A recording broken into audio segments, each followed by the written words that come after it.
This is 5 in 10 from Skywatch TV, 5 topics in about 10 minutes for Wednesday, November 22nd, 2023. I'm Derek Gilbert. A program note, with tomorrow being the Thanksgiving Day holiday here in the United States, we will be off the rest of the week, returning on Monday. So just be advised, we will not be here Thursday and Friday this week. Topic number 5 today, Barak.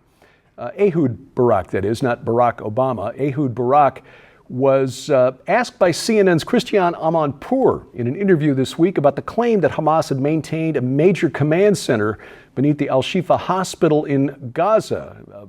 Barak is portrayed by social media now as having denied that claim. That's not exactly what he said. What Barak said on CNN was that Hamas did have operations beneath the hospital, maybe not a major command center, but certainly operations there, and the tunnels certainly exist.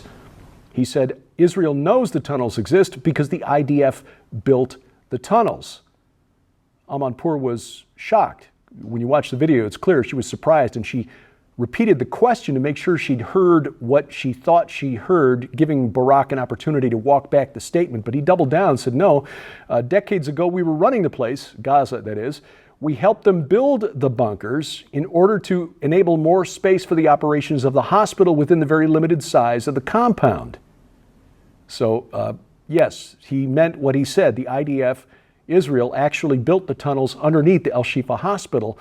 Needless to say, Arab social media took notice of this and retweeted it, reshared it around saying, see, this proves that Israel's lying. Hamas didn't have bunkers. Again, that's not what Barak said. Even some Jewish media criticized Barak for saying what he said because it's been misrepresented. What he said was this: maybe it's not the major command and control center, but Hamas has other tunnel complexes under other hospitals as well, and we know they're there because we built them.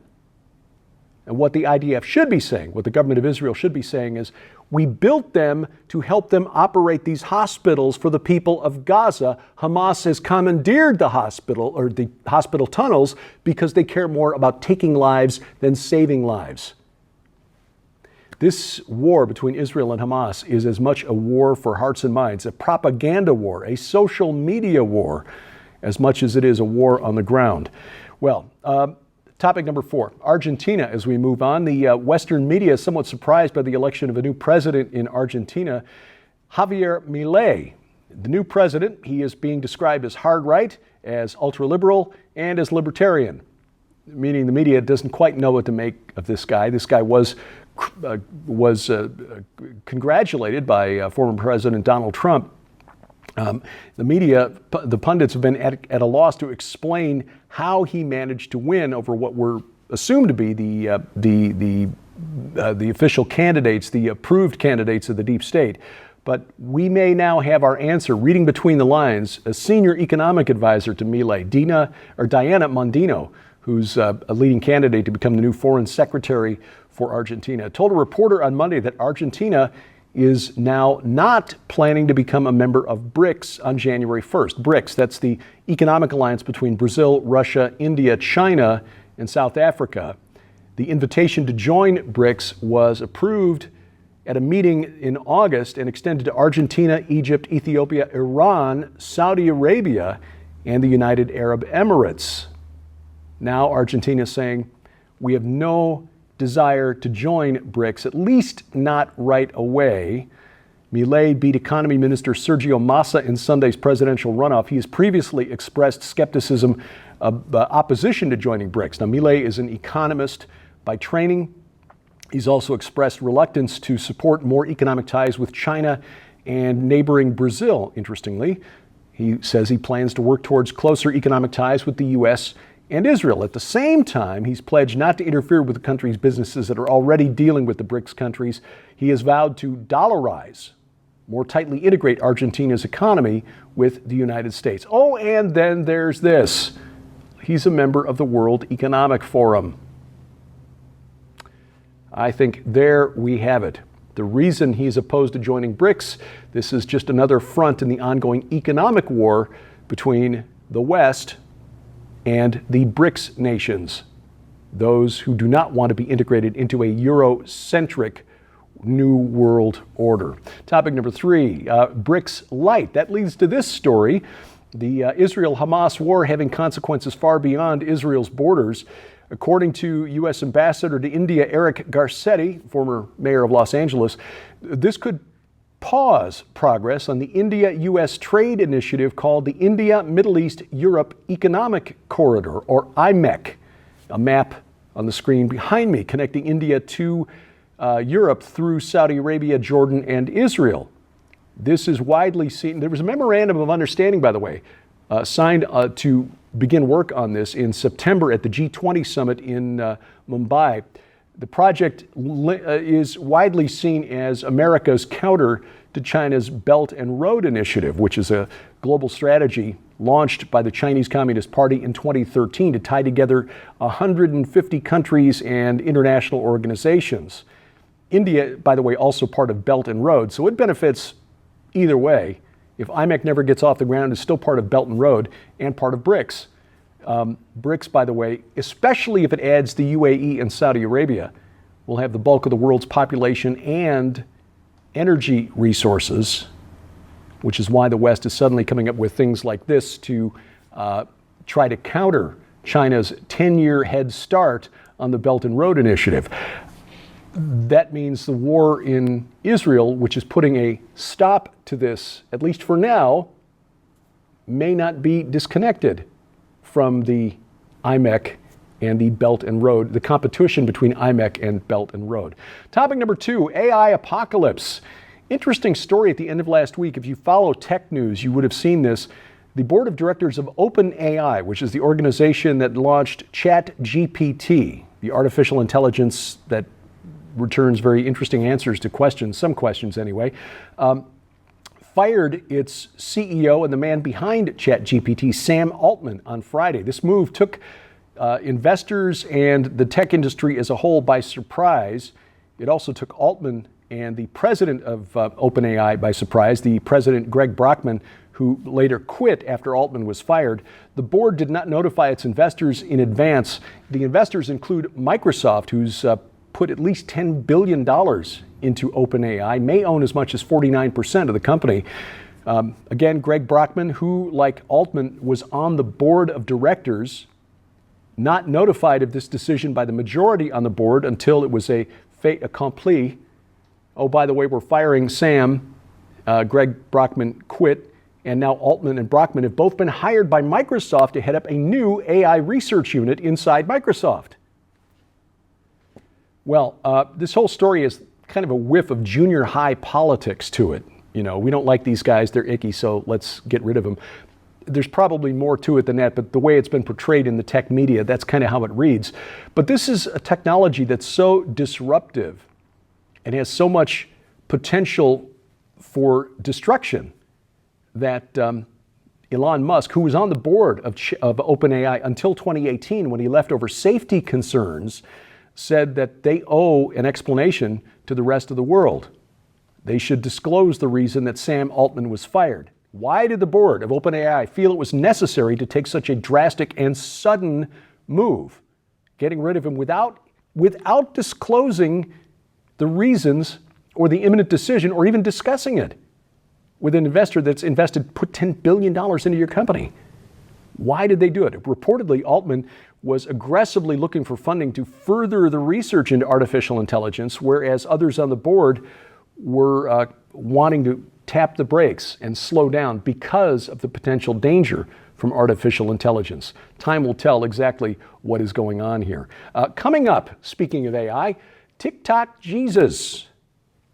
That's next on 5 and 10. We want to make sure that you're aware of the largest giveaway of the year in the We Are Legion Grand Collection. When you order the We Are Legion Grand Collection from SkywatchTVStore.com, you'll receive We Are Legion for We Are Many, Dominions, Cosmo Craters, and Washington, D.C. Unmasking the Ancient Riddle of the Hebrew Year 5785 and the Eminent Destiny of America by best-selling author Dr. Thomas Horn. Divided We Stand, the globalist scheme for a one-world government by Lieutenant Colonel Robert McGinnis, and The Prince of the Power of the Air and the Last Days, Satanology, History, Prophecy, and Technology by Jeffrey W. Martis. But we're just getting started. This must-have collection also includes the breathtaking 2-hour documentary, The Secret Destiny of America, on DVD, featuring Dr. Thomas Horn as he reveals who the God on America's Great Seal and U.S. $1 bill really is, why 72 pentagrams in the Capitol Dome are used to control the ancient cosmocrators who rule the nations, the coming incarnation of Antichrist, and much, much more. But that's not all. With the holidays just around the corner, now's your chance to save big and receive solid bonus merchandise absolutely free.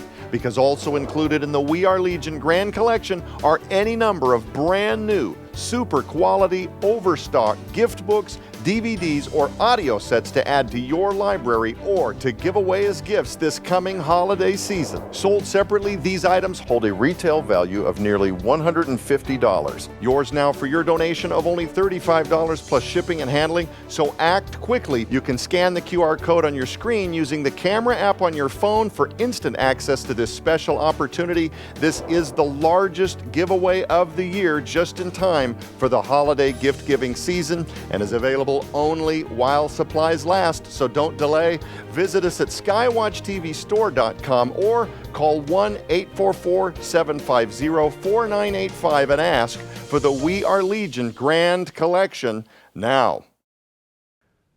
Item number 1 today, the dangers of AI writ large.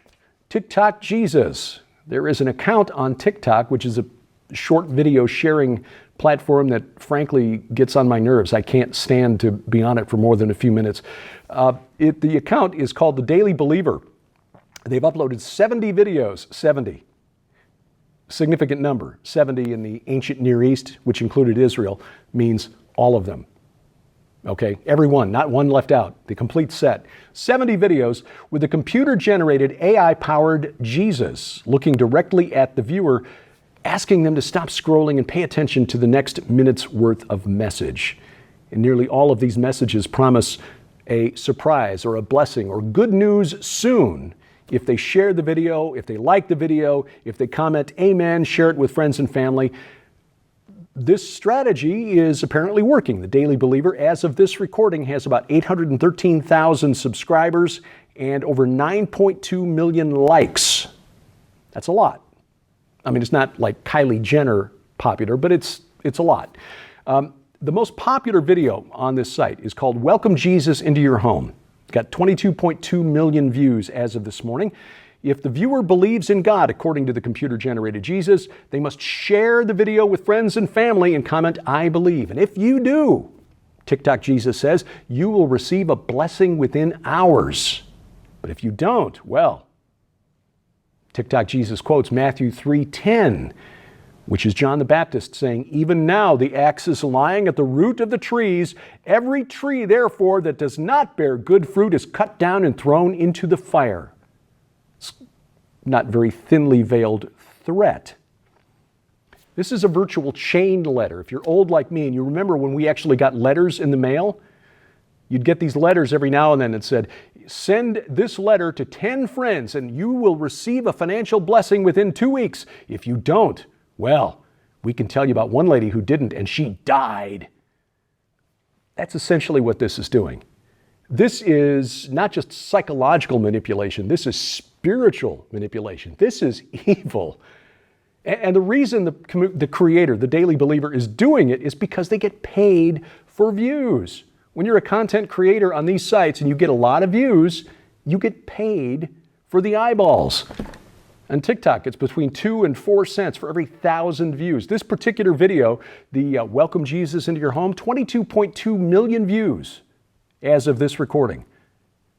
So if you average the payout, say 3 cents per 1,000 views, 22.2 million views, divide by 1,000, multiply by 0.03, that's $666. Seriously, I'm not making, I'm not making this up. Now, does this mean anything? No, but what it does mean is don't get the gospel from TikTok. If you really want a blessing, read your Bible. This week on Skywatch TV, we are talking about 2024, not just the election that's coming up, but the prophecies of the Hebrew year 5785 from the Essenes more than 2,000 years ago. Something is coming, and we're getting close to it. We're not setting dates, but just watching and encouraging you to do the same. Lieutenant Colonel Robert McGinnis joins Tom Horn for the last series on Skywatch TV featuring Dr. Tom Horn. The book is We Are Legion, for We Are Many. Remember, we're not wrestling against human opponents. We wrestle not against flesh and blood. That's what Paul meant. Who are the spirits behind the deep state? This series of programs is very important. You can watch them right now at skywatchtv.com. All of our video content is there. You can catch it right now on our over-the-air broadcast, our broadcast schedule, networks, dates, times, skywatchtv.com/channels. If you have a set-top box, Apple TV or Roku, make sure you've got the Skywatch TV channel for that, and you can watch it right there. You can also catch it right now at YouTube, the YouTube channel for the main program, Skywatch TV Now, or of course, rumble.com/skywatchtv, or better yet, get our free mobile app. You can use that to cast the video from your smartphone or tablet to your smart TV using Google's Chromecast or Apple's AirPlay. But better yet, it's because it's our app, we will not be canceled.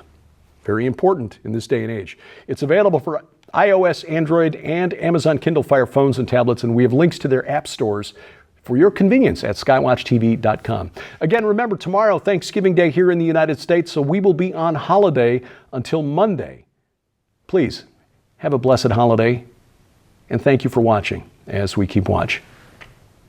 I'm Derek Gilbert, and this is 5 in 10 from Skywatch TV.